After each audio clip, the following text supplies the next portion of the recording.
Hope your afternoon is going really well for all of you. If I could ask you for a favor before we get started, if you could turn to your neighbor, to your left and to your right, smile, and just ask how they're doing today.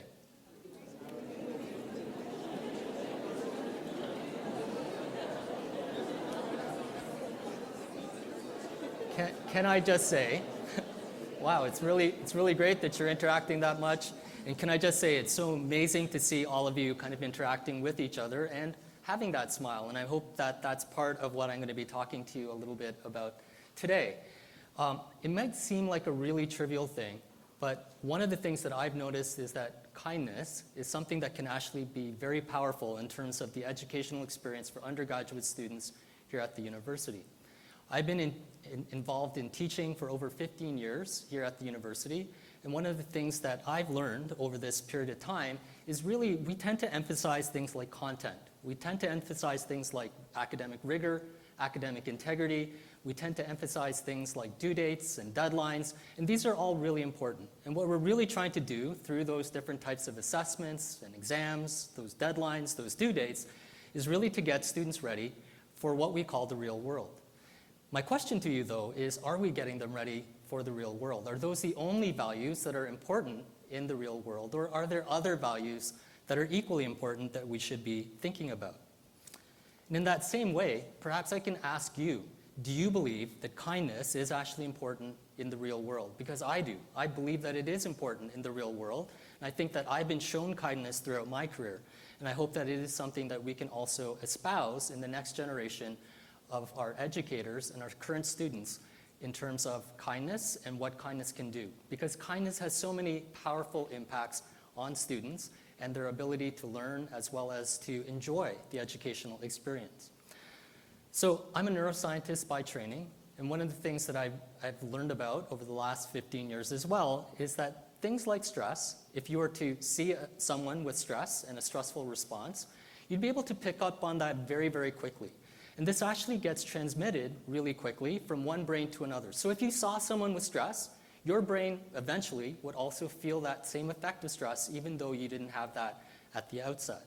And this is the same thing for negative emotions like anger, hatred, and any other type of negative emotion. And those are things that, again, have been shown in both animal studies and in human studies to have a very powerful impact on learning and memory and other aspects of the educational experience. But it's not all bad news. There's some good news too. In fact, if you were to be shown some kindness or some generosity and that affected you in a way that made your mood more positive, that positive mood too is also something that can be considered to be contagious. And that's sort of where I was thinking a few years ago, and especially last year, about how kindness could be contagious within academia. And I think that this is really important. If you agree with me that kindness is something that really is important in the real world, it should be emphasized in the real world, and you've experienced that in the real world, shouldn't we also encourage that to our future educators and to our current students in terms of kindness within the classroom? So how do you go about doing that? And in that vein, I'd like you to take a quick trip with me down memory lane. So you're going to have to imagine me as an undergraduate student. You're going to have to imagine me a few years back, because I did my undergraduate here. You're going to have to imagine me with hair. You're going to have to imagine me with cut-off jeans, but perhaps not imagine me in cut-off jeans. Let's just stick with the hair part. And so I was coming into class. It was a really long day, and I had missed breakfast, and it was going to be another long day as well. And I was really, really hungry. My stomach was growling to the point where it got really embarrassing to sit beside someone in class. I don't know if you've ever had that experience, but I knew I needed to eat or else I wouldn't be able to go on for the rest of the day. So I went into the cafeteria knowing full well that I just didn't have enough money to be able to buy anything to eat. I still picked out the cheapest sandwich I possibly could, knowing that I was going to be about $1 short, went up to the cashier and tried to pay for it with $1 being still necessary. The cashier would have none of that. They said that I should just put the sandwich back and that they were really sorry and they really couldn't do anything else for me. And I was feeling really dejected, but luckily behind me, my anatomy professor had sort of watched all of this transpiring. And he offered to pay for my sandwich. And in fact, he went one step further. He actually went and gave me his own chocolate milk, and he kind of made my day. And that small act of kindness, although it might not seem that big for him, actually changed my whole outlook. So not only did it change how I was going to perform in his class, because I went back and I made sure that I paid him back for his $2.50 that he paid for me. In addition to that, I started to attend his office hours. I found that he was much more approachable. I found that he was someone that I could talk to. I found that he was someone that would eventually become my mentor. And with that, he also changed my entire outlook on what education should be. That one small act of kindness changed my whole trajectory within that course, within my program, made me more confident, made it seem a lot more likely that I would approach other professors, and really changed everything about my educational experience. Could I do the same thing now in 2023 and into 2024 with the students that I currently had here? And is kindness important? Well, I can tell you as an educator, as someone who is really interested in the effect of stress on learning and memory, that in fact, kindness and being able to feel like you're wanted, feel like you are someone who's valued in a class is incredibly important. It leads to collegiality. It leads to you feeling that you can approach other individuals. It makes you feel like you are very much valued and someone who really matters here in the educational system. So kindness reduces stress. Kindness has so many great aspects to it. Could we do that in our modern classroom? And so this got me thinking about what I could do and how I could go about approaching this particular experiment. I wanted to reach about 1,000 students. And it sounds like a really large number, but in fact 1,000 students is about an average class size in life science undergrad here at the university. And so I wanted to know, could I do the same thing? Could I reach out to about 1,000 students, whether in my class or not in my class, through social media or through other means, to make an impact, to show them that they mattered, that they cared, that I cared about their educational experience.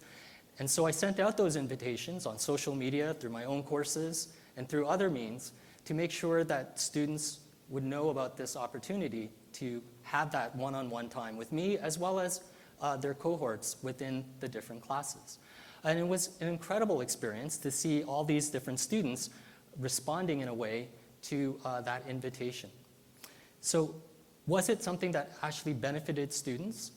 Did it actually make an impact? Did it change anything about their educational experience? And in the short run, I can tell you that through meeting those different students for breakfast in the morning, or offering to have a hot dog with them outside, or to have dinner with them and their colleagues, ultimately, one of the things that I found was that it did reduce their stress. It made them feel much more like their mental health and well-being was being supported. It made them feel like they were seen. I got the opportunity to speak to so many of these different students, over 1,000 of them, in fact, some in my classes, some not in my classes. And there are 3 anecdotes that I really wanted to share with you. The one was that with these different types of events where we were having these outings to just eat together, spend some time together, a lot of students were actually able to connect, and they were able to connect not only there, but within the classroom. I've never seen a classroom become more collegial and more centered around everyone else's well-being ever in my entire life. Another anecdote that I'd like to share with you is that an international student who really found it hard to break down the barriers of communication and to find professors that were willing to have that time with them, really appreciated this opportunity, this open invitation to come out and chat with them and to chat with their colleagues. And they really appreciated that opportunity to an extent where they also want to do this in some of their other classrooms. That leads to the last anecdote as well, which is at one of these meetings, there was a student who was sitting behind us, not even part of this gathering, who actually wanted to know how could they go about doing that in their own classroom as well. So I'm hoping that these short-run events, where these kindness events really did impact my own students and other students, might be something that could be taken to the long run. But to be honest, whether or not this is going to actually result in any long-term meaningful changes here at the university, I'm really not sure. And to be honest, I really don't care. I do care, but I really don't care. And I don't care because the simple act of doing this really changed me as an educator. And I do feel like it has impacted some other students. I'll leave you with one last anecdote before I ask you for one final favor. So I've had the opportunity over 15 years to not only have undergraduate students, some of those undergraduate students have now come back and are professors here at the university as well. And not too long ago, I was sitting in a student common room where I watched one of my former students, now an assistant professor in the psychology department, sitting down and having coffee and chatting with some of his own undergraduate students in his own course. And I felt that at that moment, that perhaps there is a little bit of a glimmer of hope. And so I'm going to leave you with one last favor. If you are in education, if you're thinking about going into education, if you know individuals who are in education at all, or you are a student, and you're thinking about how to make changes, please include in all of those different things that you're thinking about, kindness as one aspect of change that we can all use in education. Thanks, everyone.